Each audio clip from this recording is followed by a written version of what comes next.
Polar bears, here I come. Welcome aboard with Airlines Boeing 767 British flight number 523 from Chukotka to another.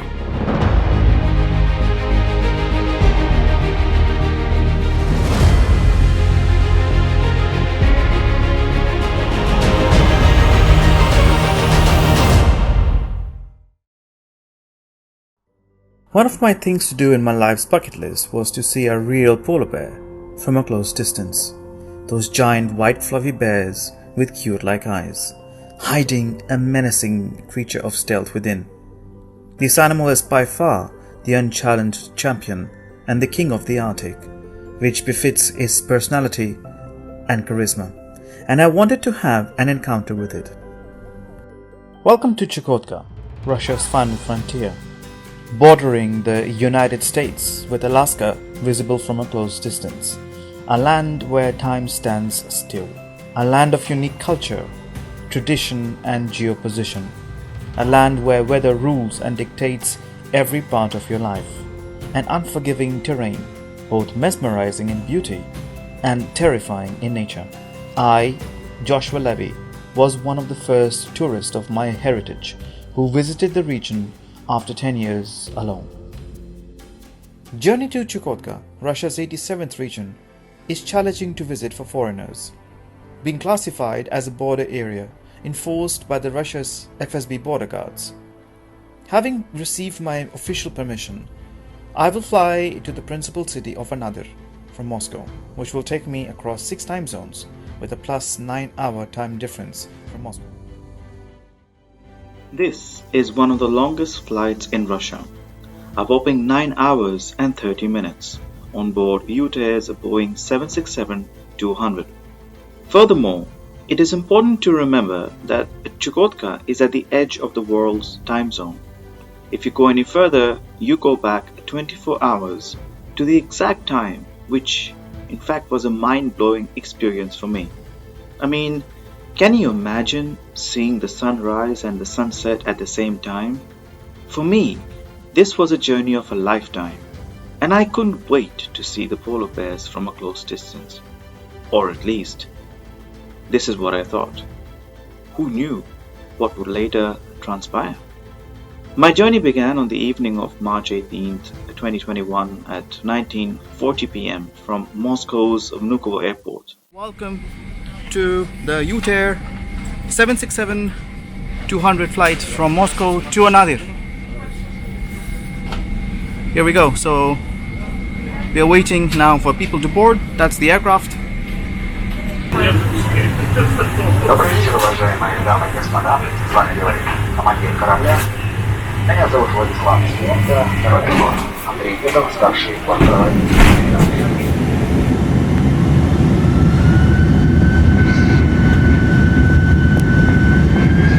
On this flight, we will be served twice: dinner chicken or tuna, and breakfast scrambled eggs. I opted for chicken. As we took off, heading off to our cloudy heights over Moscow, I wanted to take a brief tour of the aircraft and was surprised to see a hospital bed towards the tail section of the aircraft. From what I understand, this is used for patient transportation. As the night progressed to dawn, I opened the windows and I could see the snow-laden mountains of Chukotka. It was like a pure milkshade-covered landscape, so barren, so beautiful, and yet dangerous to look at, in case you ever got trapped in this terrain. As we neared to some sort of civilization, I realized we were actually landing to a town known as Ugolnikopi, which roughly translates to coal mine.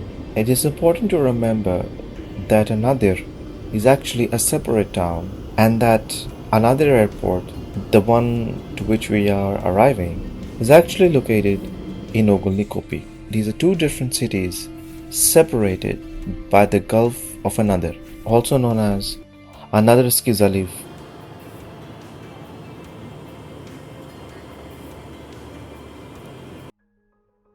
Chukotka is a border region, and entry is strictly controlled by the FSB border guards, and permission must be obtained beforehand. in order to avoid any administrative violation or deportation from the Russian Federation. Make no mistake, this is a serious violation, so don't just pick up a ticket and fly here. Get your permissions beforehand. And if you can't do it, then make sure to come on a packaged tour and let your tour operator handle it. Wish you a very good morning, ladies and gentlemen. My first video blog from Chukotka, автономный округ, or Chukotka autonomous region. Right now I am at Uglevoi Kopi, which is about 5 minutes away from the airport. Beautiful morning today, and you can see that the sun is behind me, and it's about minus 28 degrees below zero. So let me just give you a view, show you what's here. So right at the back, you see this particular road there, that's the airport. That's the international airport. You can see that there's one small plane, and this plane will be taking me actually after 3 days to Lavrentia. Over here, everyone, including law enforcement, locals, shopkeepers, drivers, everyone is really friendly. And this is the real Arctic tundra, and the realization of this was just beginning to settle in.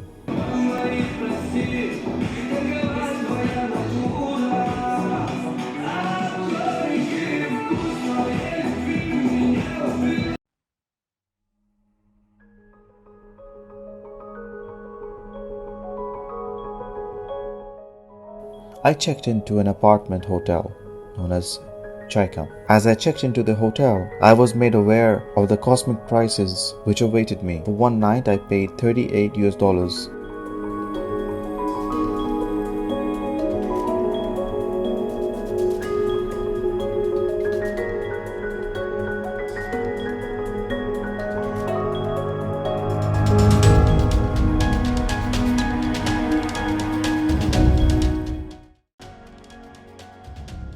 So yeah, this is the second part of Ogulne Kopi. Locals are having their fun, dogs are fighting, enjoying their life, just as it should be. Just an everyday life, really. That's the street that goes around. So that's the other side of the area. That's the cafe, Dua Berega, where I was having my lunch. Which was pretty expensive, really. It was 400 rubles. I have to say that the locals are very nice, so they are very open-minded people.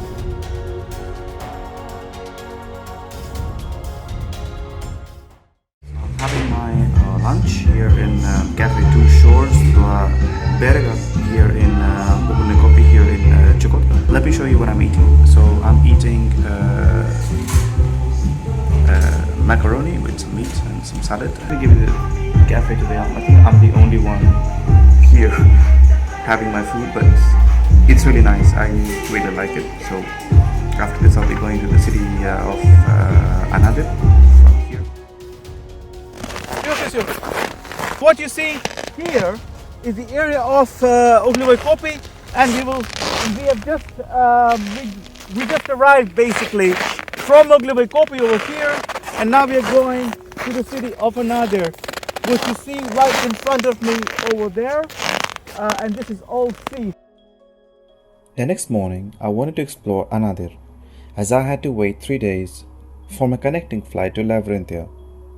I booked a jeep taxi for a few hours, which cost me around $90 for 3 hours. Anadir is the largest town in Chukotka, founded in 1889, with a population of around 15,000 people, and perhaps the only place apart from Ogulne Kopi where there is 4G LTE mobile connection, which works. When I arrived at the city, it was bright, clear sunny day with blue skies, with frozen, barren sea all over, and people were doing some DIY fishing, also known as ice fishing. The main shopping center is located in the center of the town, and is called Novomarinsky Shopping Center, which offers a large selection of goods and food. That night I taught English to my students at 3 a.m. at Chukotka time outside in minus 35 degrees. As the 4G signal indoors wasn't great. One thing to remember is to buy a local SIM card with a local number. Although it's still Russia, mobile operators give first preference to local SIM cards as opposed to roaming SIM, as internet is very expensive here and it's mainly satellite internet. I was eagerly awaiting for my flight to Oilen via Lavrentia. The very notion of reaching the Cape Dizhneva at the easternmost point of Russia, with a view of the Diomede Islands and seeing Alaska from Russia, was just insane. I could hardly sleep. Finally, that day arrived. I packed my bags and arrived early at another airport. Given that flights usually start operating around 9 a.m., the airport itself opens up around 8:30 a.m.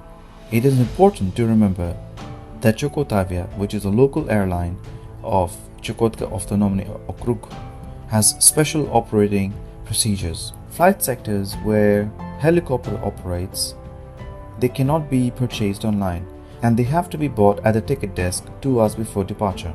Additionally, in smaller airports, the tickets can only be purchased at the cashier desk operated by ATA Chukotka. As you haven't got a ticket, the airline doesn't have to inform you of the changes. In a nutshell, when you visit Chukotka, forget about your travel itinerary. RA 46616. Доброе утро. Доброе утро. Так, проходите, пожалуйста, пассажиры.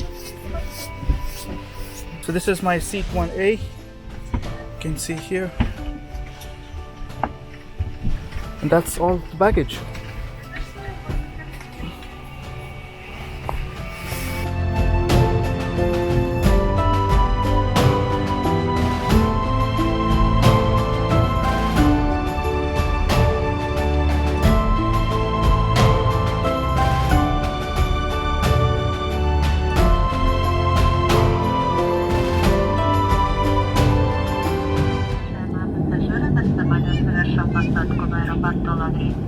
Температура воздуха минус 20 градусов. Просим вас не вставать со своих мест.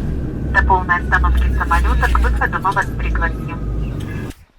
Alright guys, so welcome to the village of Lavrentia. It's about 3 p.m. in the afternoon and now we are just going to have a walk. Slightly windy today. It's about 30 degrees below zero here. These are new built houses.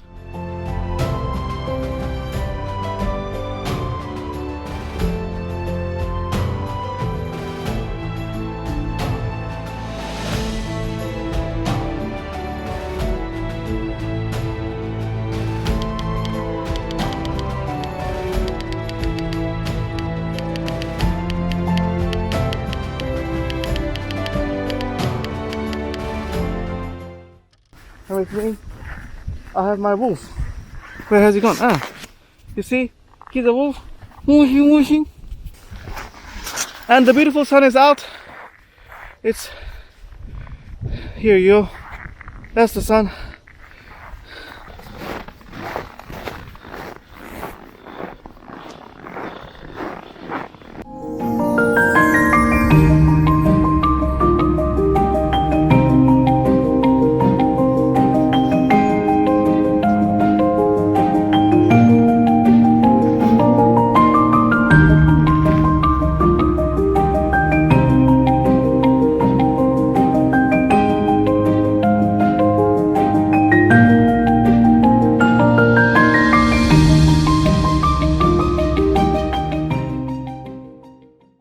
Today is the 23rd of March when I take the helicopter flight to Oilen.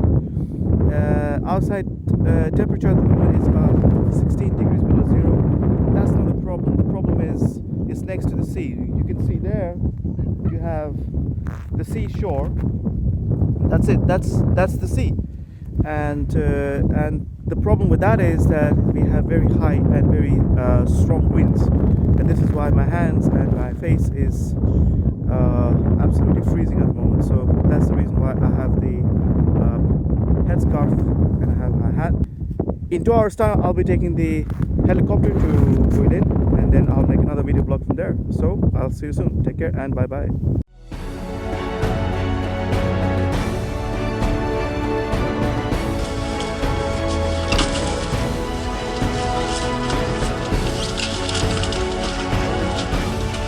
One, okay. 3, 2, 1.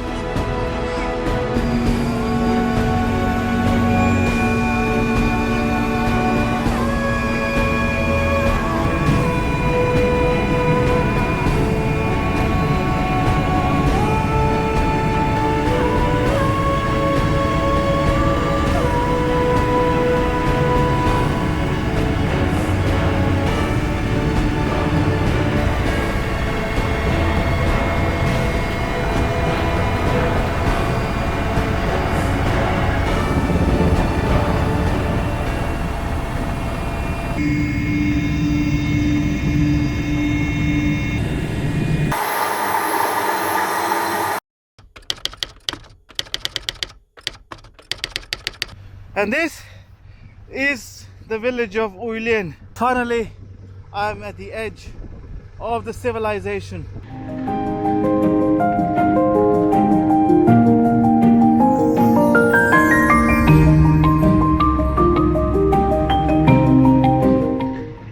And now we're having the first meal in Uylin.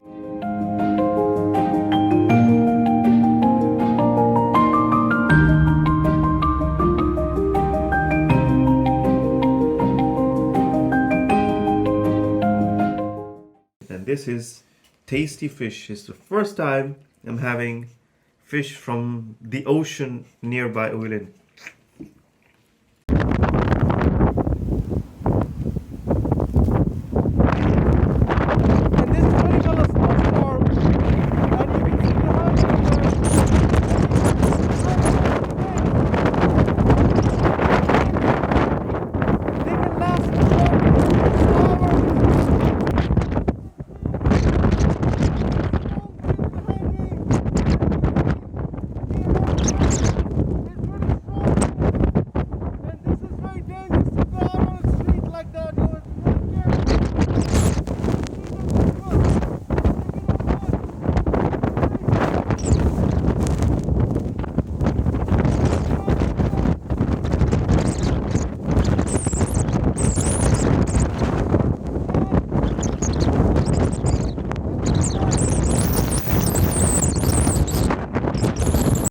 My name is Ksenia. I was born in Uylin. I work as a director at house a church.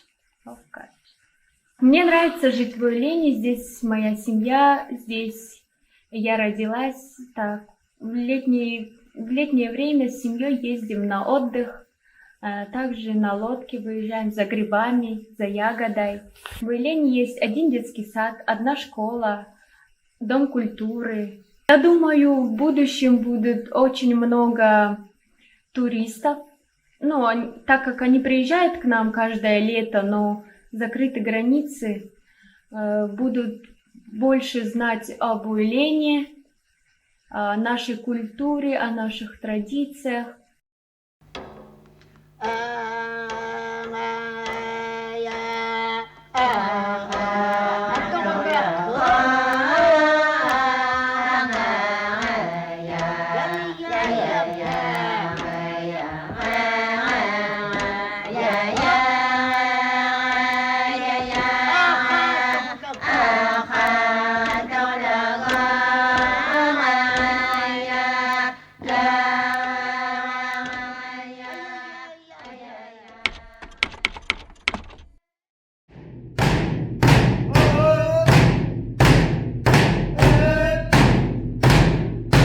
По-нашему, по-эскимоски, называется саяк. Общее название по-русски бубен. Мембрана из желудки моржа. Имеется также палочка к нему. Это инструмент ударный. То есть палочкой мы бьем. Ансамбль наш Уйлин существует с 30-х годов. Не имеем права все это терять.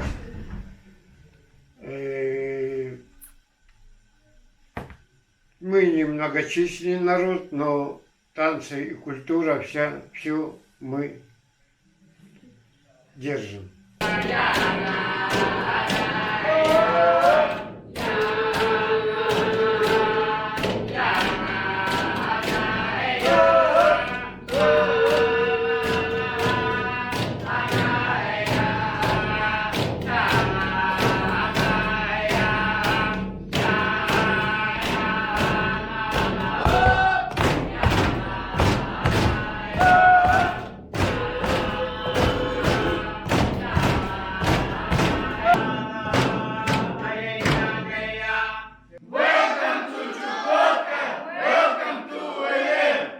Finally, the weather had cleared up, and we had informed the border guards that we will be visiting the Cape today. Wish you a very good morning from the village of Uilen. And now we are going to the Miss Dishnova. Let's go.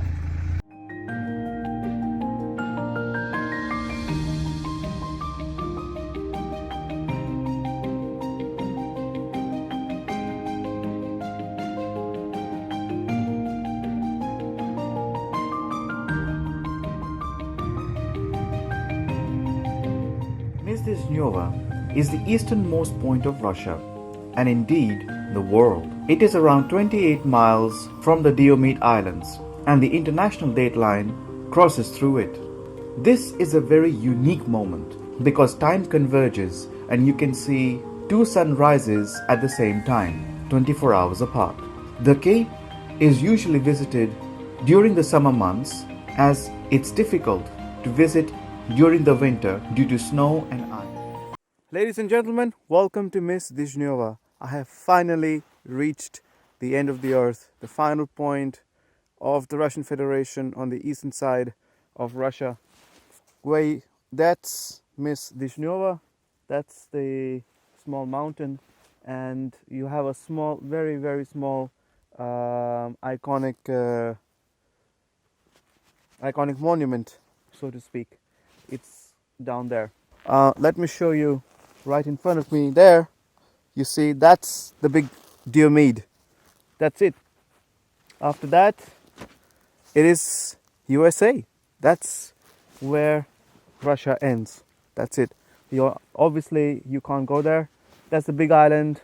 And then you have a small island, which is just next doors to the big island. And that is known as the small Diomede. So we have the big Diomede and we have a small Diomede, and together they are known as Diomedes.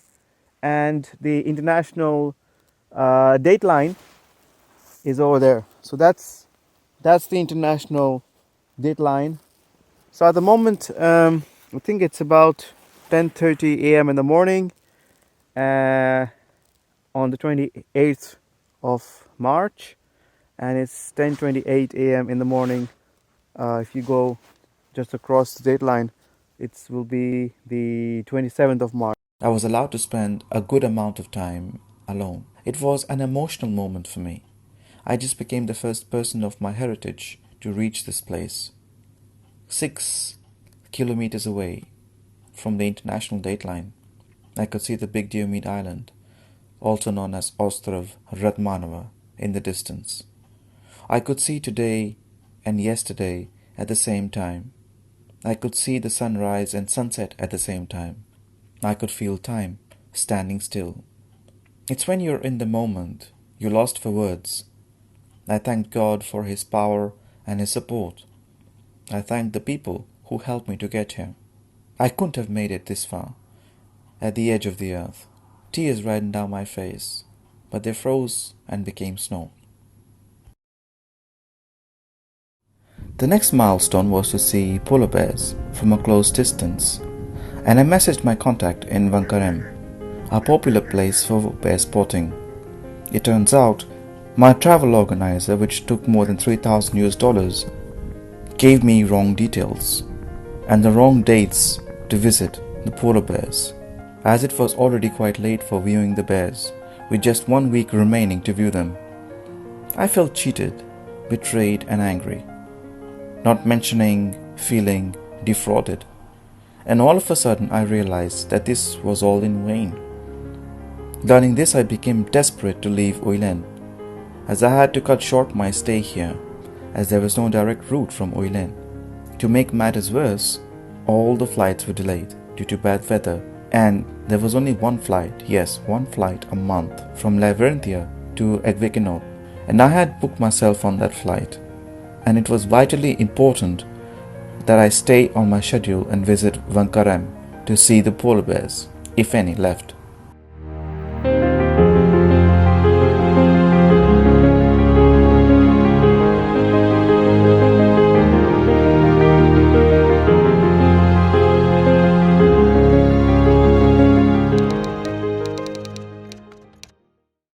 At last, we found someone who was willing to take me from Uilin to Lavrentiya so that I could be on schedule for the flight.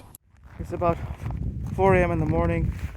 It's a beautiful day today, and the sun is meant to be out in about half an hour or so. It's a beautiful morning here in Uilin, and now I'll be going by snowmobile from here to Lavrentiya For the flight. The plan was to depart early while taking in the scenic views of our journey and arrive at Lavrentiya around 8 a.m.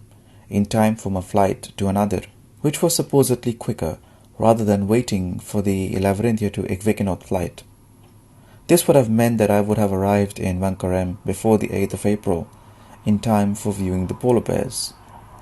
But as fate would have it, life had different ideas, and the Pandora's box was just beginning to spill out its surprises. 2 hours away from Lavrentiya, and you can see behind me it's a beautiful sunrise here. It's really cold, but we are halfway through. You can see my very good friend, he's trying to pack his bags. These are my bags. I've got 2 bags. This is our snowmobile here. My driver was in a big hurry to reach Lavrentiya, and several times I told him to slow down.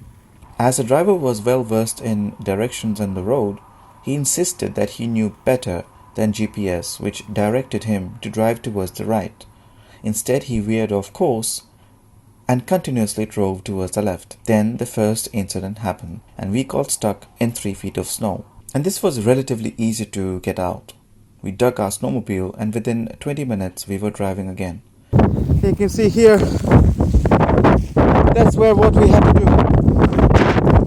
On the snowmobile here, we are lucky, and I thank God that we don't have a problem with the snowmobile itself. It's okay, and only snow, but if something else goes wrong, we are in deep shit, really. The driver again ignored GPS navigation, and after 30 minutes, we got stuck in 6 feet of snow, and this is where our journey ended. I remember filming myself and documenting the situation. Essentially, I dug snow for 7 hours with my bare hands in minus 25 degrees. With no satellite internet, my fate was sealed. So now we are totally stuck in the snow.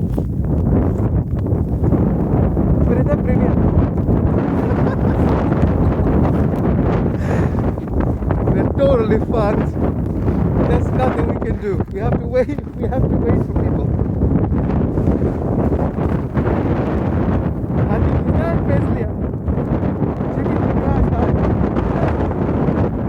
Jimmy! Ada! Oh Jimmy, Ada!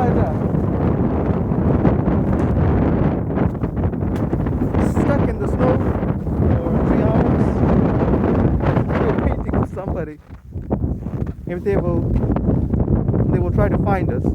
After 8 hours, I could hear the thresholds, all-terrain vehicles in the distance. A few hours before, a hospital helicopter flight from Uilin to Lavrentiya spotted us and relayed our position. Eventually, what's supposed to take 3 hours took 14 hours, and I finally arrived in Lavrentiya around 5 p.m. To make matters worse, the helicopter flight to another had already departed. I decided to pay a visit to the local education center of Lavrentiya, which is essentially one of the biggest buildings here. I thought, well, I'm sure someone must be speaking English, and I'm sure they must have an English department, considering this is a school. And I was pleasantly surprised that I was offered a warm welcome. The kids were amazing. So guys, wish you a very good morning from the village of Lavrentiya. And it's amazing. Look at see. It's amazing. It's amazing. It is incredible. Wow. Wow, this is really cool. This is really unexpected.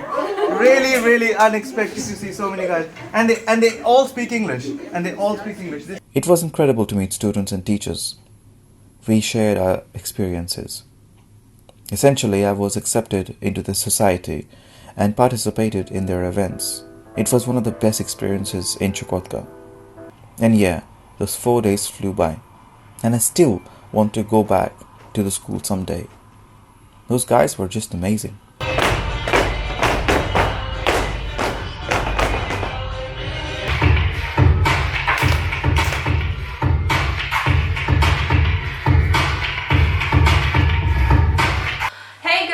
are teachers from the School of Lavrentia, and today we are going to tell you about ourselves and about our school, our place, many interesting facts.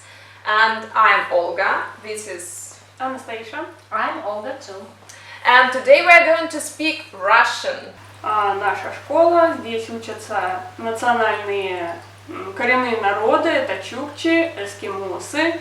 С самого начала школа была создана как центр сердца культбазы, чтобы обучать местных детей. И таким образом культбаза разрослась, появилось село Лаврентия. Здорово. Может быть, Ольга, ты скажешь что-нибудь о нашей школе? Да, я хочу сказать, что в нашей школе много возможностей для детей. Это спортивные секции. Они могут заниматься футболом, настольным теннисом, баскетболом, флорболом. Но не только дети могут этим заниматься, также взрослый может прийти и тоже принять участие в данных видах спорта. Любой взрослый приходит сюда и может заняться чем угодно? Да, такая практика здесь есть. А в какое время это все происходит? Это, конечно же, вечернее время. Вечерняя, но, допустим, какие-то выходные или какие-то нерабочие часы да, есть? Да, тоже в выходной день могут прийти взрослые, организовать команду и сыграть. Хорошо. Ну, что я работаю здесь недолго, но я являюсь руководителем Центра гуманитарного и цифрового образования, он называется «Точка роста», и мы тоже предоставляем, мне кажется, огромную возможность для детей, чтобы они раскрыли все свои навыки, таланты и прочее. Дети начали заниматься 3D-моделированием, робототехникой, также они могут использовать все возможности, которые мы им предоставляем. Практически каждый ученик может пользоваться ноутбуком. У нас есть квадрокоптер, у нас есть видеокамера, цифровой фотоаппарат, очень много оборудования.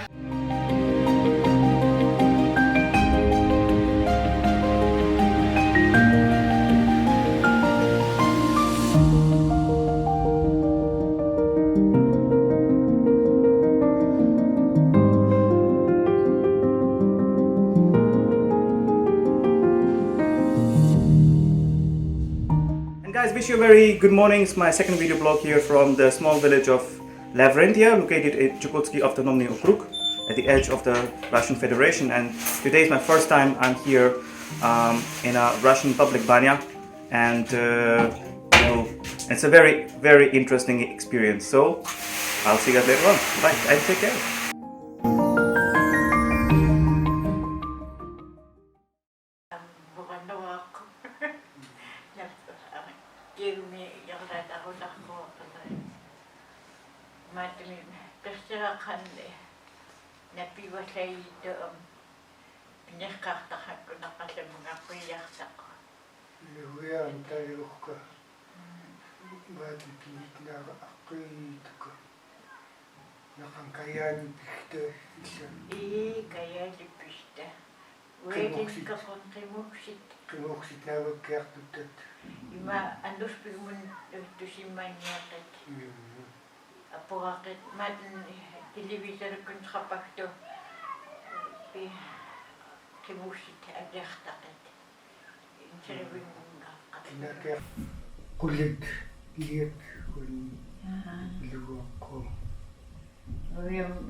In my opinion, I like the English language because I think that I feel in this language. In our village and in our school, I usually spend my time for study, dancing,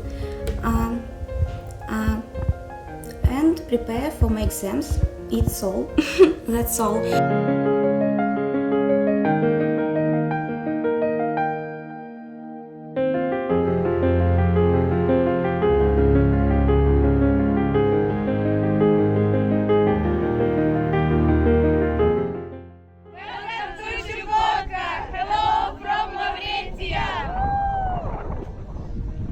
Eventually, I arrived in Anadir, and the following morning took a helicopter flight to Edvikinot. Upon my arrival, I made my travel arrangements to visit Vankarem, which is only possible by a short bus ride to Amguema. Good morning from the village of Ekvikinot. Behind me you see the sun is rising from the east. Beautiful sunshine. The sun is rising from the mountains, and let me just show you where we are at the moment. So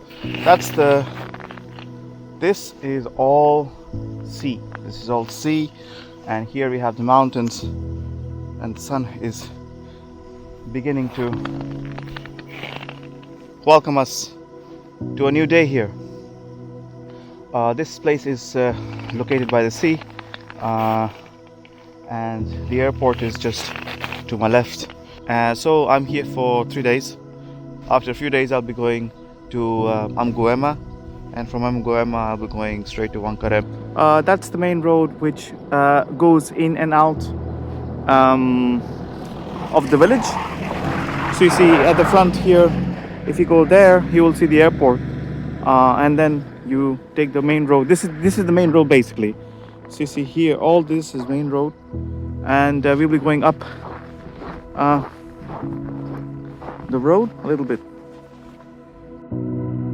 If you're ever intending to visit this place, make sure to visit the local museum and have lunch at Cafe 13, which is the most popular cafe in the area. And for buying imported foodstuffs, make sure to shop at shop number 1, run by CTC, which is Chukotka Trading Company.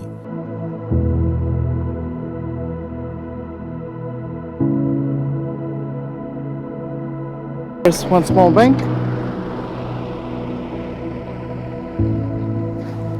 and this is open all the time, 24 hours.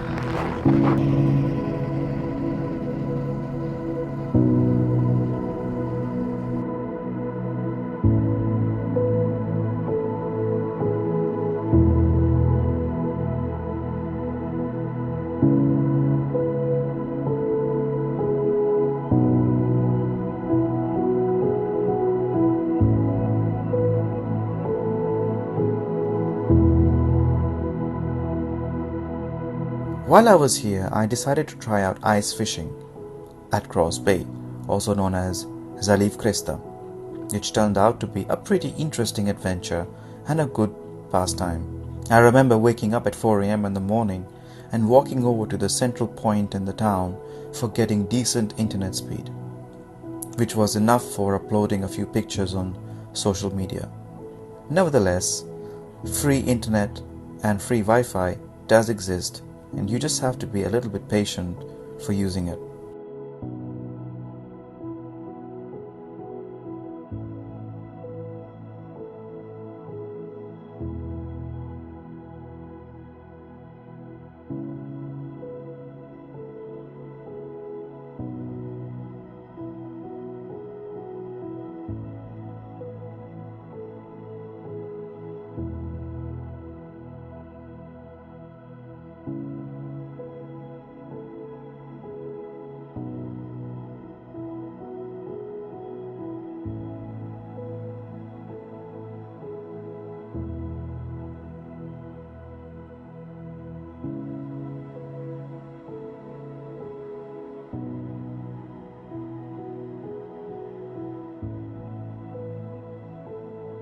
And this is my catch of the day. We have been sitting here for about 1 hour. Fresh fish from the sea here in Ekvikinot. We have been here for about an hour, and we are quite lucky to get so many fresh fish.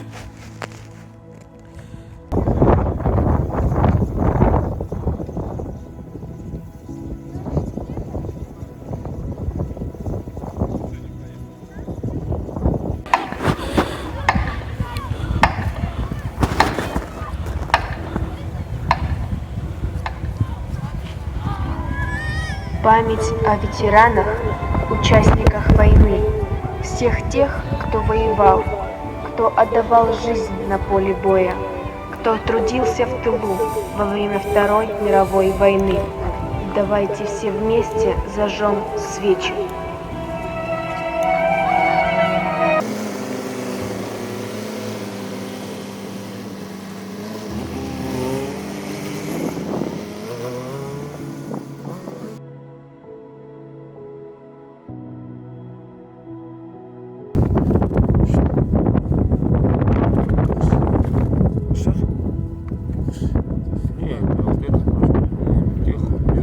упал, и мазал, что чаще.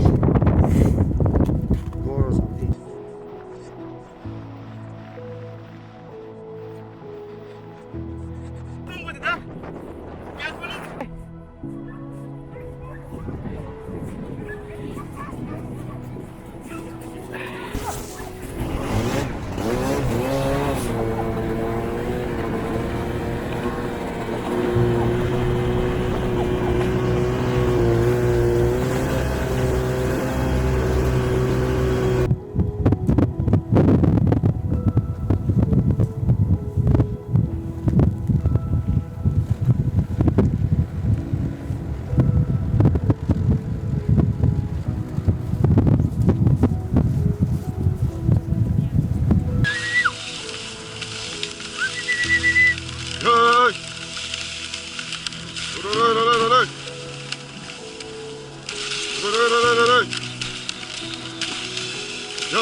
Okay guys, so it's about 9 p.m. here and we are on our way to Amguema. This is our bus and we just are having a very brief stopover here. Сегодня приехали Amguema. Вот это наш багаж и... Here, I was greeted by Vika, who offered me an overnight accommodation and hot meal. I must tell you, it was the best meal I had for a long time since Labyrinthia. Это наш багаж, и мы наконец-то приехали в Амгуэме после 10 дней. Очень прекрасная деревня. Еще завтра посмотрите, погуляете. Да.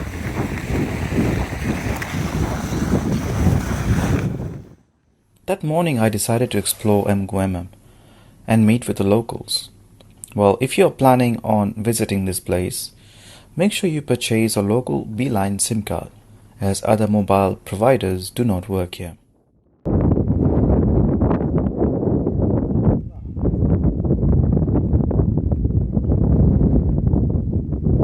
Всем привет! Мы находимся в Амгуэме. Это оленеводческий поселок. Здесь очень много оленеводов. И рядом с каждым из домов есть шкура оленей и даже рога. Вот это одни из них. Нам разрешили посмотреть, потрогать. Такие большие, они еще не обработаны. Это сырые рога, на них еще видно шкуру. Hi guys, this is my video blog from the village of Amguema. Welcome to Chukotka and my name is Joshua and this is an actual deer bone and you can see the horns are very sharp. You can see the horns are very sharp and you've got deer skin here. You can see you still have the deer fur here and over here. And now we are going today at 250 kilometers from here, from the village of Amguema to Vankarem. It's going to be an epic journey today. The following morning, my contact Sergey from Vankarem arrived by snowmobile for bringing me to Vankarem.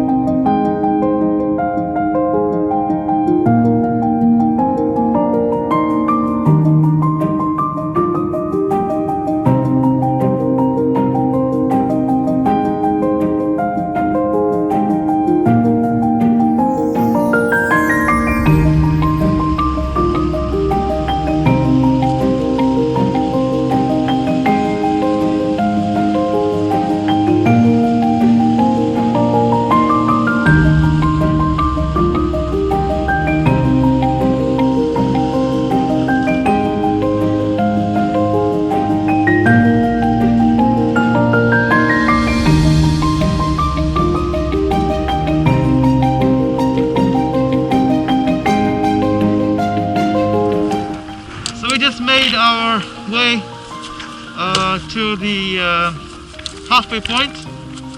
Yeah, we are expected to reach Vankarem in about 3 hours time, 3 to 4 hours time.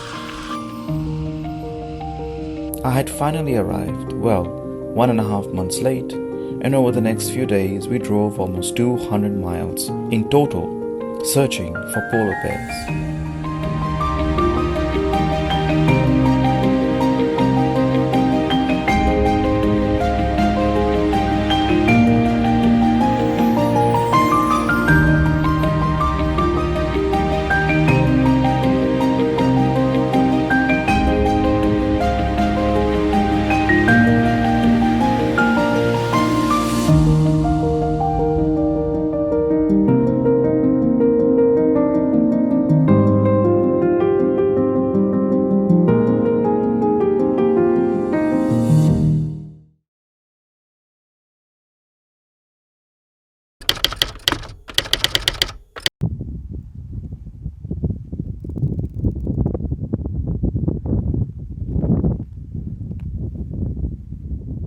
Behind me there's a helicopter Mi-8 from Chukotka, which has just arrived from Lutilpen here in the village of Venkarem. It's a beautiful day today.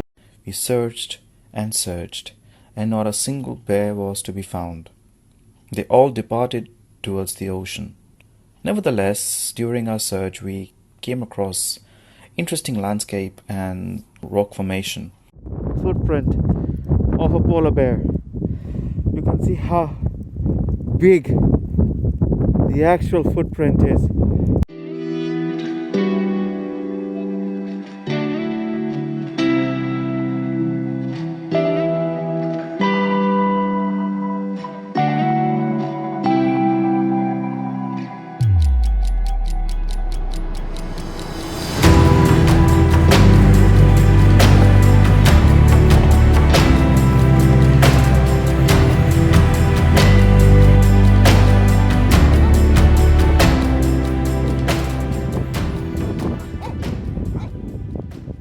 Это? Полок. Это полок, меховой полок, где мы спим. А, вот это, да? Да. Вот так, посмотрите. Whilst my stay at Venkarem, I had a chance to meet with the reindeer brigade and to visit their Yaranga, a Chukchi name for tent. To see the reindeer from a close distance was a pure delight.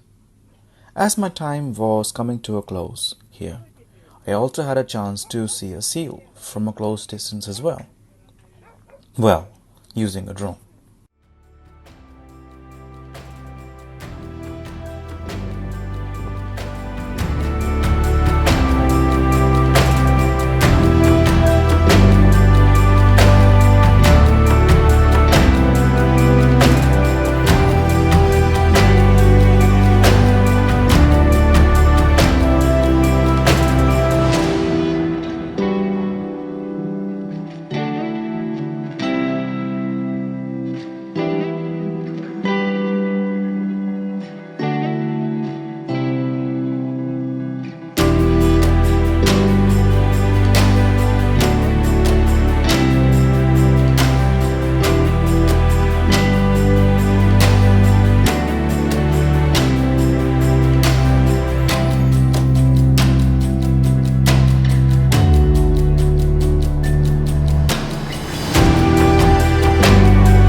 So it's our second day of viewing polar bears. Yesterday we actually traveled around about 200 miles, and unfortunately we did not see anything at all. Sad, really, really sad situation, but we have hope against no hope. Hopefully we'll be able to see something. If not, it's on the next trip. For the first time, I am going to taste the sea water.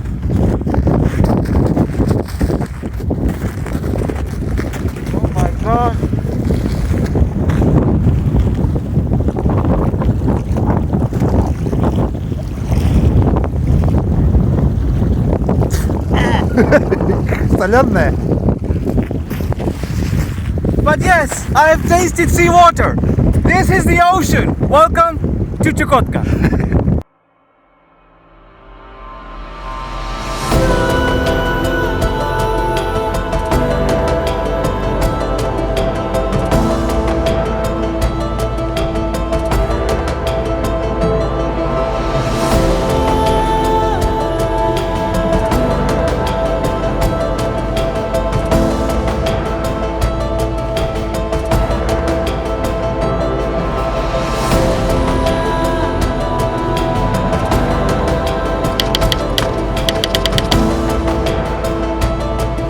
The most interesting part of my journey was backwards from Vankarem to Amguema, which I can only describe something like a Soviet tank, modified to drive on ice and snow, with a maximum speed of 10 kilometers per hour. It was fun, experiencing the Soviet Union in Chukotka. From time to time we had to make stops in order to check the chains weren't falling off the wheels.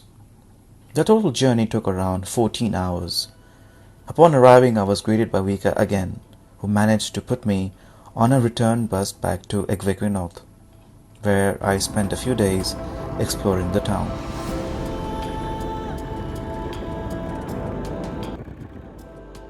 On my return journey, I flew on the de Havilland DHC-6 back to Anadyr, and from there on I flew to Vladivostok by S7 Airlines, especially considering that the one-way return ticket to Moscow by UTair was almost $800.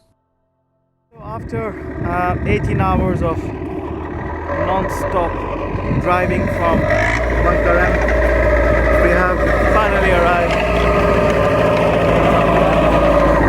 We left Vankarem yesterday at 8 p.m. and now it's 3 p.m. So non-stop driving, I'm tired, but anyway, I'm happy to be here. Let's see what's next. This is my video blog with the Nadezhda people, with the Hope people, and it's we are right now in the city of Anadyr. We just had a racing with all the dogs and our beautiful huskies, and we have a lot of Alaskan Malamus as well. Here we are. They're just taking a break right now. With the racing done, they are very strong and very reliable dogs. Yes, this is the national dress which they gave me. I can wear this and I'll give it back to them. But yeah, these are the dogs, beautiful huskies, and I'm gonna pet them.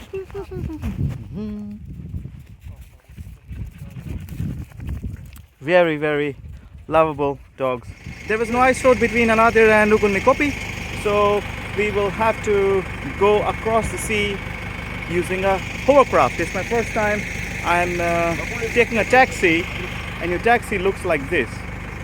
And this hovercraft will take you from the side of Anadyr to the other side of Ukulnikopi, and once we reach the other side of the sea, of the bay, then we will have another taxi which will take us to the airport. So yeah, it's not cheap. It's 2,500 rubles at the moment to go on this hovercraft because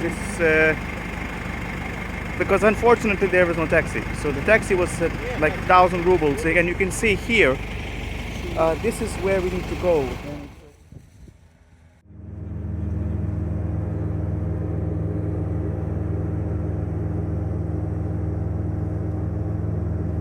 Everything is defrosted and we have a lot of water, and the bay is now open. You can see this is all water. It's a deep sea actually. There's no way you can go. While taxiing to the runway, I suddenly saw a Cessna aircraft having aircraft registration beginning with N, registered in the USA, and arrived from Alaska. I wondered, what if I could fly? What a joy it would be to complete a round-the-world tour, with Alaska just 30 minutes by flight. I wondered how people are living on the other side, how they are as they are part of the same family. We are so close and yet so far. As we took off, I waved Chukotka goodbye. Sitting in my chair, I just remembered how it all began. What hopes, dreams, and what transpired. It was totally different to what I had imagined.